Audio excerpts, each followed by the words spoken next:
They're still young. They'll forget their mother. You just worry about the money first. I was 6. I didn't even know what worry about the money first meant yet. Where did you get that? You gave us life. Dad gave us a life. There's a difference. You knew how to leave a note. You just never knew how to stay.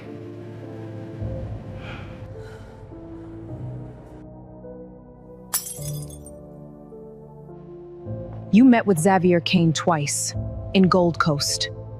You handed him information about my father's company while he was trying to keep our house. That's a fact with a paper trail. 12 years of silence. And her first question, the moment she walked back in, wasn't, "How are my children?" It was, "Who controls the company?" So what exactly did a 6-year-old capture through a cracked bedroom door that night?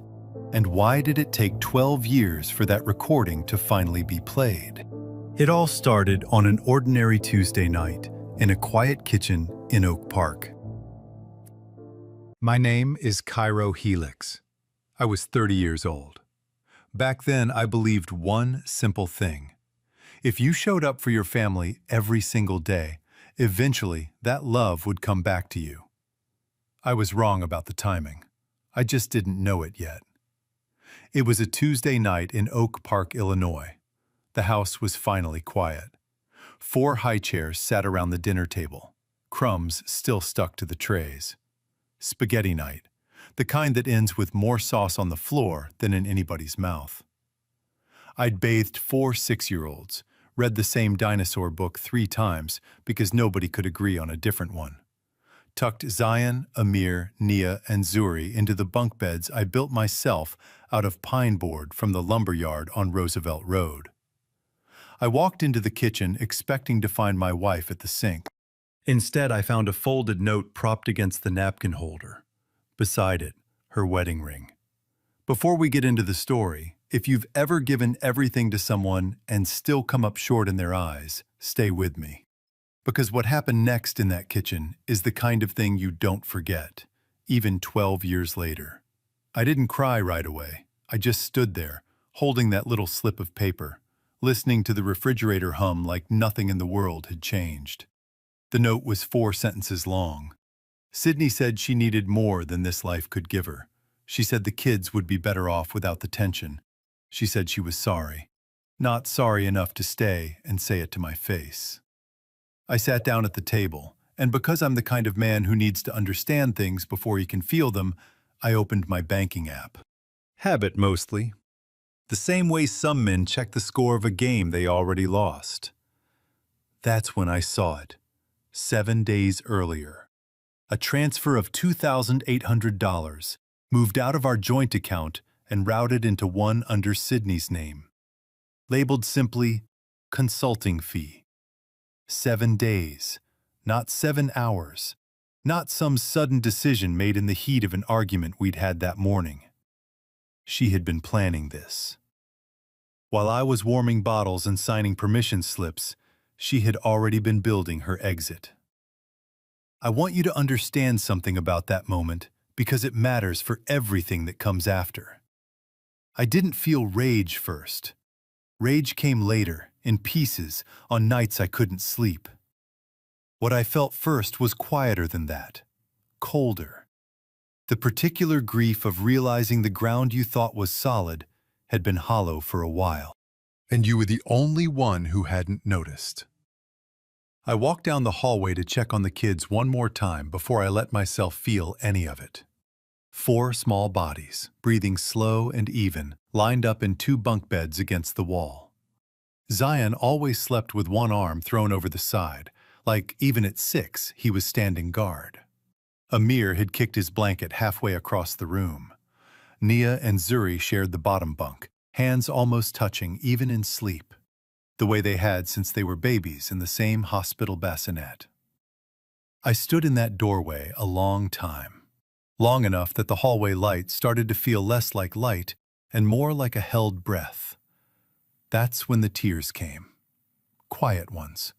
The kind a man learns to cry without making a sound. Because somewhere down the hall, 4 children needed him to still look steady in the morning. I didn't know yet what the next 12 years would ask of me. Didn't know about the lawsuits, the foreclosure notice that would land 18 months later, the email Zion would find on an old desktop computer when he was barely old enough to spell half the words in it.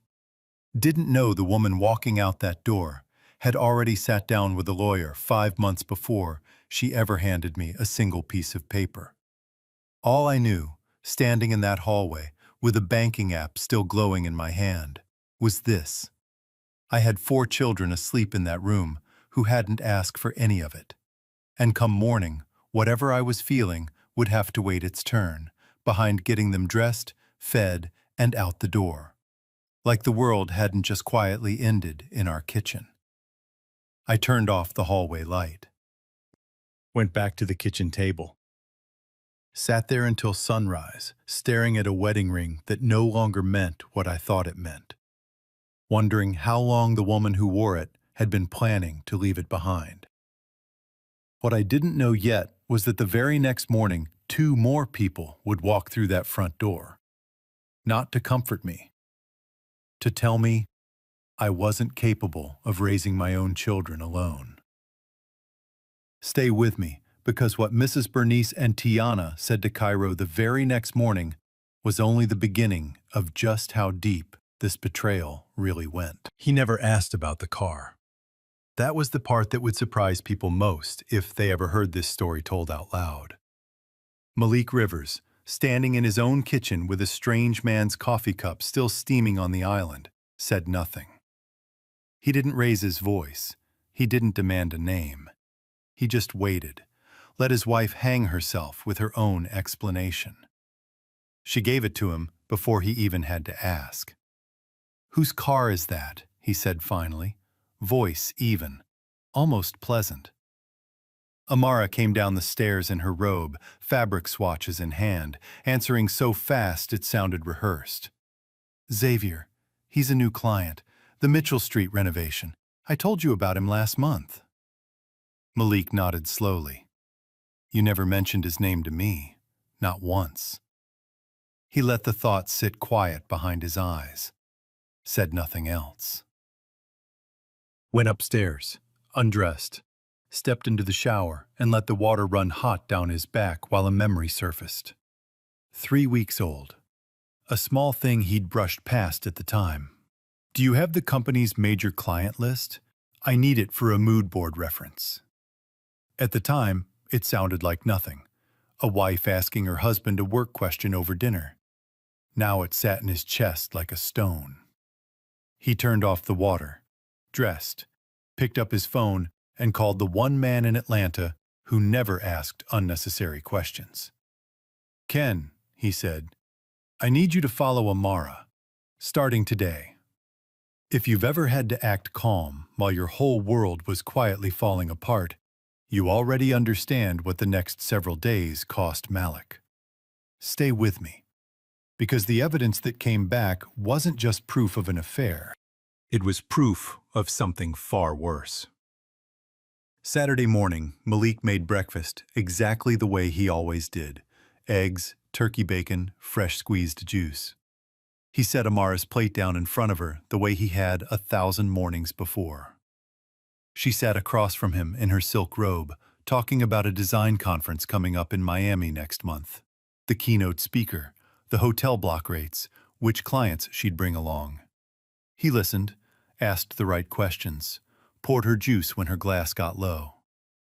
But underneath the routine, he was watching everything. The way her eyes moved when she mentioned Miami. The way she didn't quite meet his gaze when she said clients, plural, without naming a single one. At 2 o'clock, Amara left for her usual Saturday yoga class. The moment her car cleared the gate at the end of the street, Malik picked up his phone and texted one word to Kendrick Hale. Started. That evening, the first report came through. A handful of photos, time-stamped, taken from across a parking lot in West Midtown. Amara, in a fitted cream blazer, standing close to a tall man in a tailored navy suit outside a glass front office building. No embrace, no kiss caught on camera. Just two people standing closer than two business contacts ever needed to. Underneath the photos, Kendrick had typed a line that hit harder than any image could. This building was consulted on by your firm 8 months ago. Langston Group is now listed as the developer. Malik stared at his phone a long time, the kitchen quiet around him, the dishwasher humming through its cycle in the background. He had personally walked that property with his old client. He remembered the floor plans. He remembered telling Amara about the deal over dinner, the way he told her about most of his work, because for 7 years he never once thought to wonder where that information went after it left the table. A second message followed a few minutes later, almost an afterthought. One more thing, Kendrick had written. This isn't sloppy. Whoever set this up knew exactly what they were doing, and they've had practice. This doesn't read like somebody who stumbled into something. It reads rehearsed. Malik read that line twice. He didn't know yet how right it was. Monday morning, before his rescheduled flight to Chicago, Amara brought it up first. Easy, casual, the way she always delivered the things that mattered most. When you get back from Chicago, bring home the Riverpoint contract, would you? I want to look over some design ideas for a new client. Malik's hand paused over his coffee cup. 1 second. Riverpoint wasn't a project he had ever discussed with her in any real detail. Not the scope, not the client, not even the neighborhood it sat in. It lived entirely inside his office, behind a password she'd never once asked for. He nodded anyway, kissed her on the cheek at the door, got in the car and drove to the airport like nothing in the world had changed. On the flight to Chicago, he didn't sleep. He sat by the window, watching the clouds pass beneath the wing, running the last 7 years backward in his mind. Every late-night work call she'd taken in another room, every client dinner that ran past midnight, every question she'd asked that sounded like curiosity and was actually reconnaissance. By the time the plane landed, he already knew what he needed to do. He just didn't know yet how deep it would go. Tuesday morning, Malik sat across from Kendrick in his office on Peachtree Street. A manila folder closed on the desk between them, like something that might detonate if opened too fast. Kendrick didn't waste time with a preamble. He was a private investigator first and a friend second when the job required it. Right now, the job required it. It's worse than an affair, he said quietly, sliding the folder across the desk. I need you to know that before you open it. Malik opened it anyway. Bank statements first. 10 months of small, careful withdrawals from their joint account. Kendrick hadn't needed to go digging for those. The moment he'd told Malik what to look for, Malik pulled them himself. The same way any co-owner of an account legally could. Then a property deed, clean and public, pulled straight from the Fulton County records. A condo in West Midtown, purchased 6 weeks earlier, listed under Amara's maiden name. And beneath that, the part that made Malik's jaw tighten in a way Kendrick had never seen in 20 years of friendship. A printout from his own firm's IT director, who'd flagged something unusual 2 days earlier during a routine audit of the company's outgoing mail server. Internal project timelines, sent from Amara's company login to an outside address tied to Xavier Langston. Information that had helped Langston Group outbid Malik's own firm on at least 2 major contracts, including, Malik now realized with a cold drop in his stomach, the very Riverpoint deal she'd casually asked him to bring home from Chicago.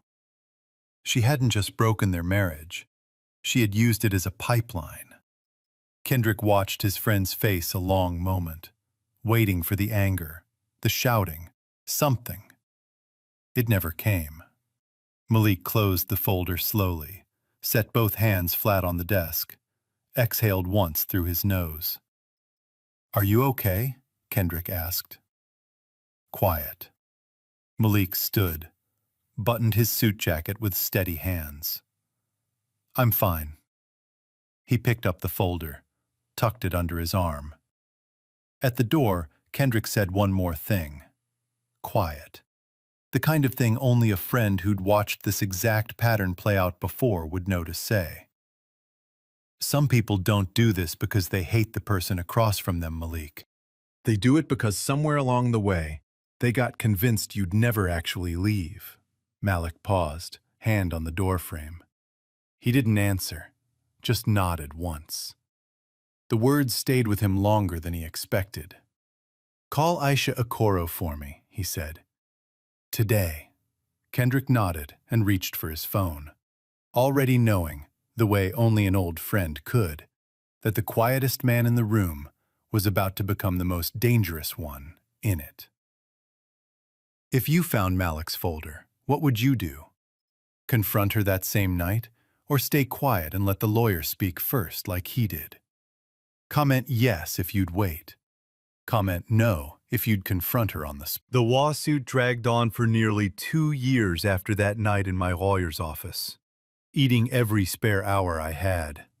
I fought it during the day. Most nights, once the kids were finally asleep, I drove to a rented lab space above a hardware store on North Avenue and kept working on something else entirely. A targeted compound delivery method I'd been chasing since graduate school. The kind of long-shot research most people abandon once life gets complicated. The breakthrough came on a Thursday at 2 in the morning when I should have been asleep.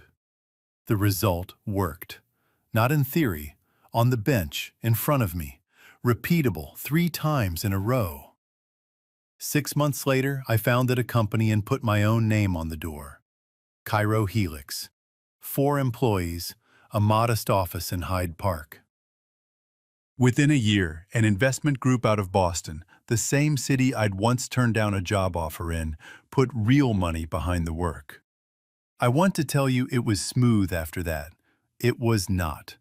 Xavier countersued almost immediately, using the original patent dispute to try to bleed the new company dry before it ever had a chance to stand on its own. For nearly 2 more years, every dollar Cairo Helix made went straight back out in legal fees. I refinanced our house twice. The same field microscope I'd refused to sell years earlier, the one Zion unknowingly talked me out of giving up the night he showed me that email, I finally let go of. Quietly, without telling any of them why. Some sacrifices you can explain to your children. Others you just carry by yourself. We won the lawsuit in the end. Full vindication, the patent secured under my own name. But I want to be honest about what winning actually looked like. I walked out of that courthouse with almost nothing left in my personal accounts. The company survived. I, personally, had been picked nearly clean. There's a particular kind of exhaustion that comes after a long fight. Not the loud kind you see in movies, a quiet hollowness. Cairo described it to me once as winning, then sitting in his car in the parking lot for 20 minutes before he could make himself drive home. Researchers sometimes call this Pyrrhic victory fatigue. The strange grief of finally getting what you fought for, only to realize how much of yourself you had to spend to get it. Somewhere in the middle of those years, I met Imani. Through a mutual friend at the kids' school, at a fundraiser I'd nearly skipped because I was too tired to put on a tie. She didn't ask me for anything. She just kept showing up. At science fairs, at a 2 a.m. fever once Zuri's daycare called, at the kitchen table on nights I was too drained to talk much at all. She never tried to replace anything. She simply stayed, year after year, until staying became its own kind of promise.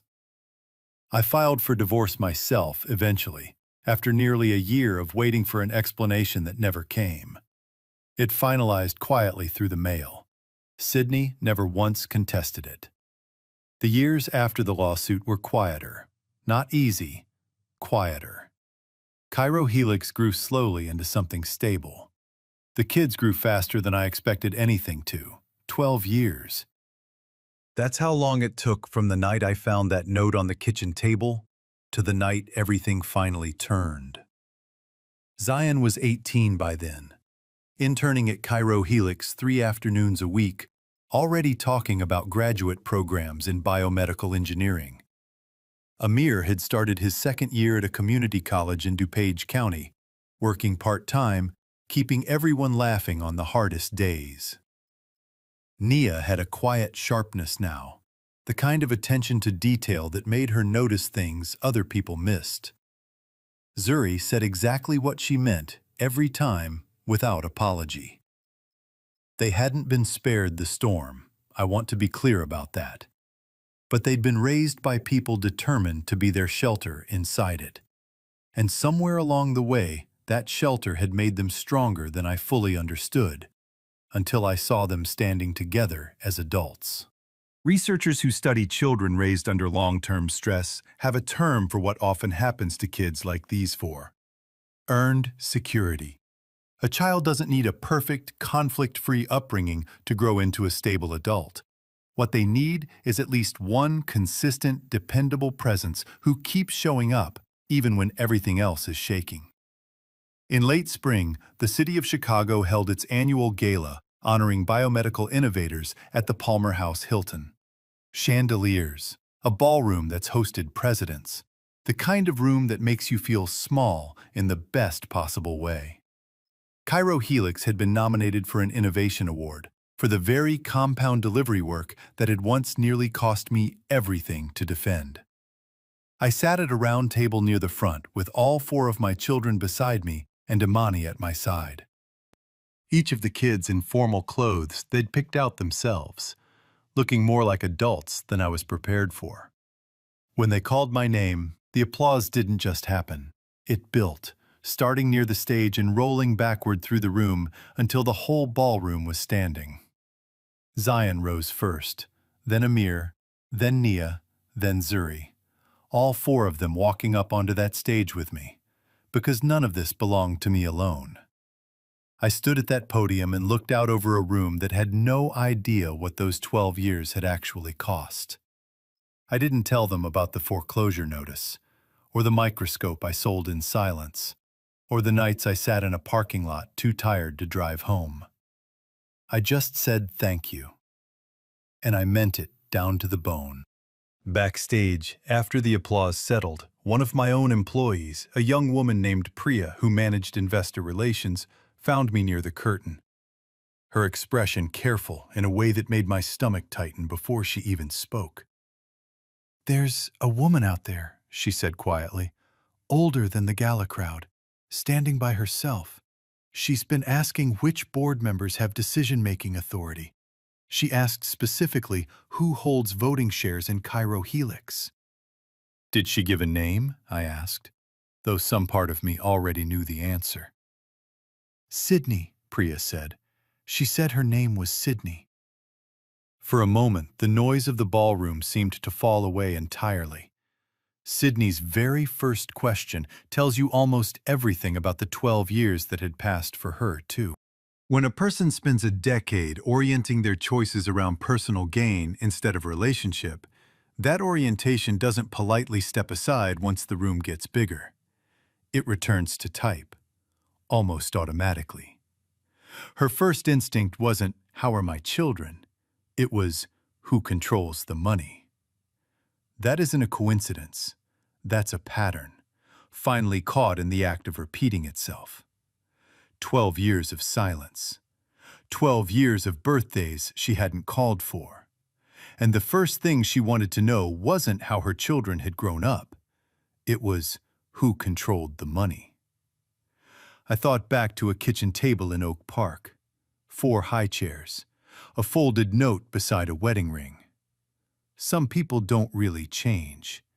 They just wait for the right room to walk back into. "Where is she now?" I asked. "Near the bar," Priya said. "With 2 other women, they're heading this way." I looked out past the curtain toward my 4 children, standing together near our table. Adults now, steady now, watching the door with a stillness that told me they'd already noticed the same thing I had. Sydney was walking toward us, and this time, I wasn't the only one in the room who knew exactly who she was. What happens next, when Sydney finally faces the 4 children she left behind, is the moment this entire story turns from heartbreak into something you won't forget. She found us near the edge of the dance floor, where the orchestra's noise softened just enough for conversation. Alone, I noticed. No sign of Xavier Kane anywhere in the ballroom. Sydney looked older than the woman in my memory. Not unkind years, just honest ones. The kind that show up around the eyes whether you're ready for them or not. Her hand trembled around the stem of a champagne flute she hadn't actually been drinking from.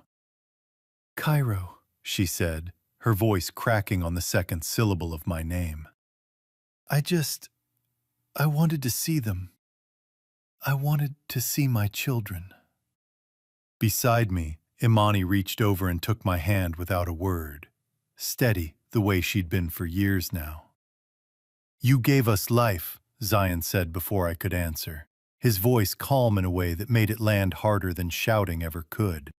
18 years old, standing the way he'd stood since he was 6. Like someone who'd appointed himself guardian of the people he loved a long time ago and never once stopped. "Dad gave us a life. There's a difference. We figured that out a long time ago." Sydney's eyes filled instantly. "I know I made mistakes. I was young. I was confused. I didn't know how to—" "You knew how to leave a note," Amir said quietly. He wasn't being cruel, just stating a fact he'd carried in his chest for 12 years and finally had a reason to set down. A trembling voice and visible tears can look, in the moment, exactly like remorse. But there's an important difference between distress and accountability. Distress says, "I feel terrible right now being seen this way." Accountability says, "I understand the specific harm I caused, and here's what I did to try to repair it." Sydney was, without question, in real distress. What she hadn't offered in 12 years was a single act of the second kind. Nia had said almost nothing the whole evening. She'd always been the watcher in the family, even as a small child. The one who carried that little hand-me-down recorder everywhere, capturing things the rest of us walked right past. What none of us knew was that one of those recordings had outlived every phone she'd owned since, copied over from device to device for over a decade, without her ever fully explaining why, even to herself. She reached into her clutch purse and pulled out her phone, her hands steadier than her mother's had been all night.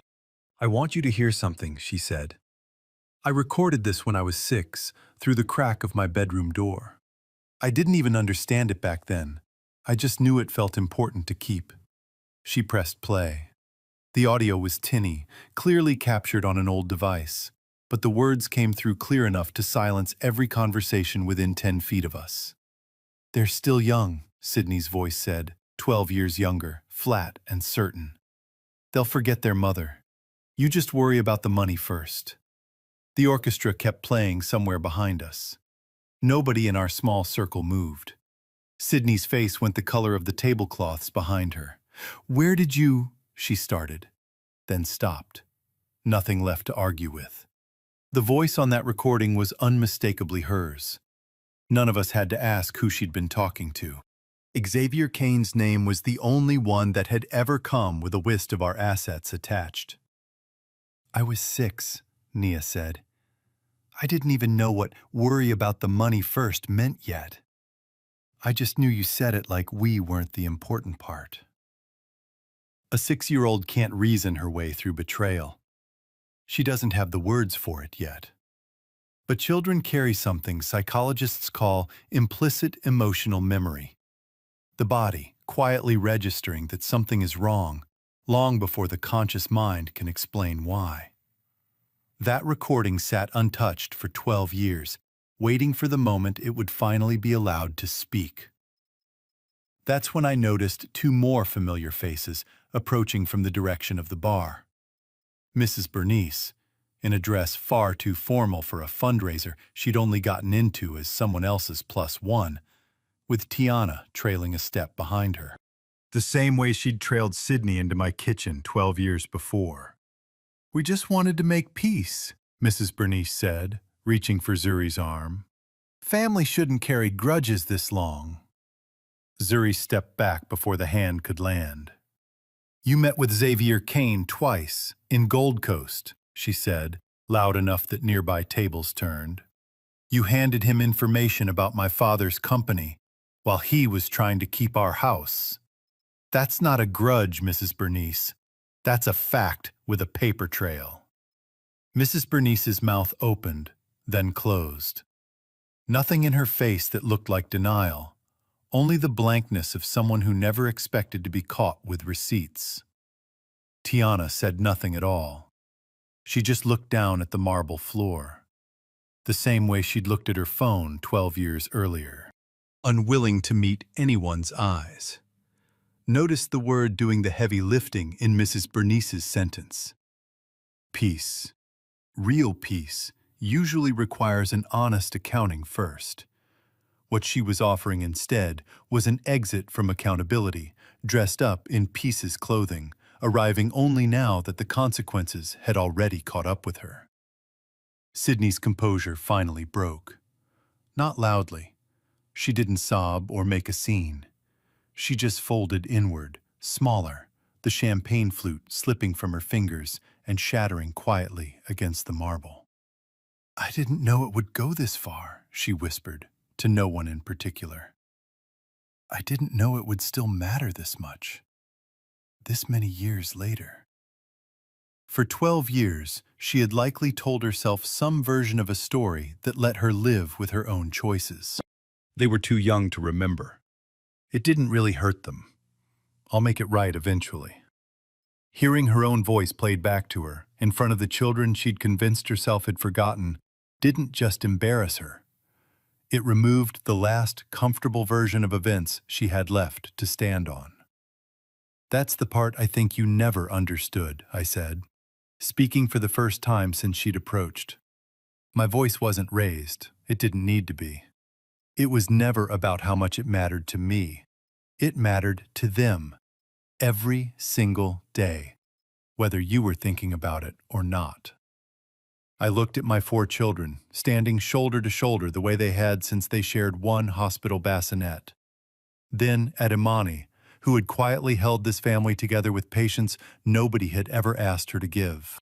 I took her hand fully in mine, in front of the entire ballroom. I felt no triumph in that moment, only a kind of tiredness that had been 12 years in the making. There wasn't much room left in me for anything but my own family. We're going to go now, I said. Security, alerted by the broken glass and the small crowd that had gathered, arrived within the minute. I didn't ask them to intervene, they simply did their job. Quietly walking Sydney, Mrs. Bernice, and Tiana toward the side entrance while the orchestra played on, unaware that an entire chapter of someone's life had just closed 20 feet from the dance floor. We left through a different door, the 5 of us, plus Imani. Out into the cool Chicago night, the lights of the Palmer House still glowing gold behind us. Nobody said much on the way to the cars. There wasn't much left that needed saying. What came after that night? The quiet dinner, the words Zion finally asked his father, and the moment 2 daughters called a woman mom for the very first time, is where this story finds its true ending. I think about Cairo's story often. I want to be honest with you about why. It would have been easy to tell you this story ends with Cairo rich and Sydney poor. Some grand courtroom reversal where she loses everything and he gains it all back tenfold. That's the ending a lot of these stories reach for. It's satisfying in the moment. It doesn't sit with you very long afterward. That's not how this one ends. This one ends with a man who still drives the same kind of practical sedan he's always driven, who still eats deep dish pizza in the same back booth his family has gone to since the kids were small enough to need a booster seat, who still has a company he built with his own 2 hands during the hardest years of his life. It ends with 4 children, Zion, Amir, Nia, and Zuri, who aren't famous, aren't wealthy by any extraordinary measure, but who are whole, steady, kind to each other in the easy, unforced way that only comes from having genuinely needed each other once.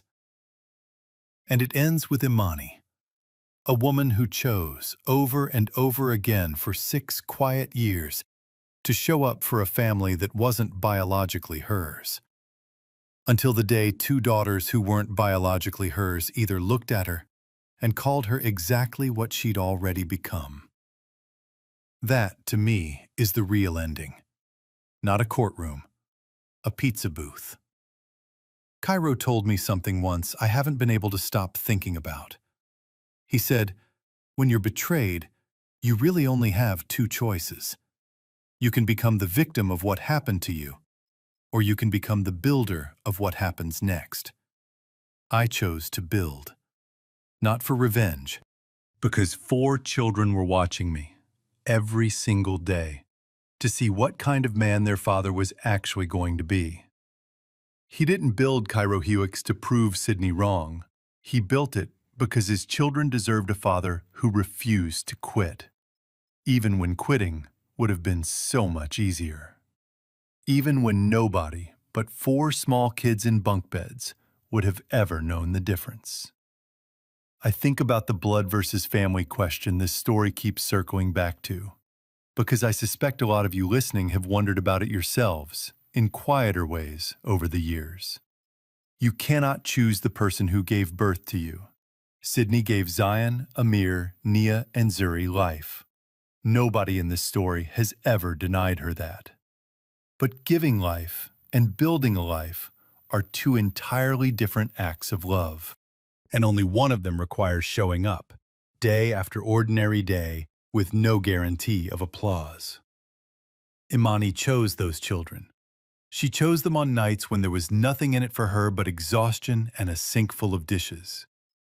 Cairo chose them every single morning for 12 years, long before anyone was clapping in a ballroom at the Palmer House Hilton. That is what real family looks like, more often than not blood. Choice, repeated, quietly, until it becomes who you are. If you're a mother or grandmother listening to this tonight, maybe on your porch, maybe in a recliner with a cup of coffee going cold beside you, I imagine some part of this story found you a little personally. Maybe you've watched a son or a grandson give everything to a marriage, only to be the one left holding the pieces. Maybe you've sat with that particular ache of wanting justice for someone you love, knowing full well justice rarely arrives the way the movies promise it will. I want to leave you with this. Cairo never went looking for revenge, never sent Sydney updates about his success out of spite, never engineered that gala appearance to humiliate her. He simply kept building his life, honestly, one ordinary day at a time. And the truth eventually caught up to everyone on its own schedule. It always does. It just rarely moves as fast as we'd like. This story reminds us that you cannot choose the people who give you life, but you can absolutely choose the people who help you build one. It reminds us that quiet resilience is never really about proving anything to the person who walked out the door. It's about proving something to the children who are watching you every single day, deciding what kind of person they want to become because of what they saw you do when nobody applauded for it. And it reminds us, gently, that truth and dignity tend to win in the end, not loudly, not on anyone's convenient timeline, but surely. A note left on a kitchen table in Oak Park does not get the final word. A father who stays does. If this story moved you tonight, share it with someone who might need to hear it. I'll see you in the next one. This story reminds us that the family you build outweighs the family you were born into, but building it takes specific, repeated action, not good intentions alone. If there's someone like Imani in your own life, a daughter-in-law, a neighbor, a friend's grandchild who keeps showing up when blood relatives don't, make it official in small ways. Add their name to your recipe box. Set a place for them at Sunday dinner without being asked. Mail their birthday card the same week every year, so it becomes something they can count on. And if someone in your own family once chose money or status over you, You don't owe them forgiveness just because the holidays are coming. Write down, in one sentence, exactly what real accountability would look like from them. Not an apology, a changed action, before you let them back at your table. These are authentic human stories shaped by real pain and real dreams. AI helped with grammar, flow, and structure, but the heart, the moral weight, and the life-changing lessons belong entirely to the human creators and their audience. Production team, story and screenplay by Quinn Fung. Character development and visual conceptualization by Chris Nguyen. Video scripting and scene adaptation by David Nguyen. A passionate team dedicated to bringing this story to life.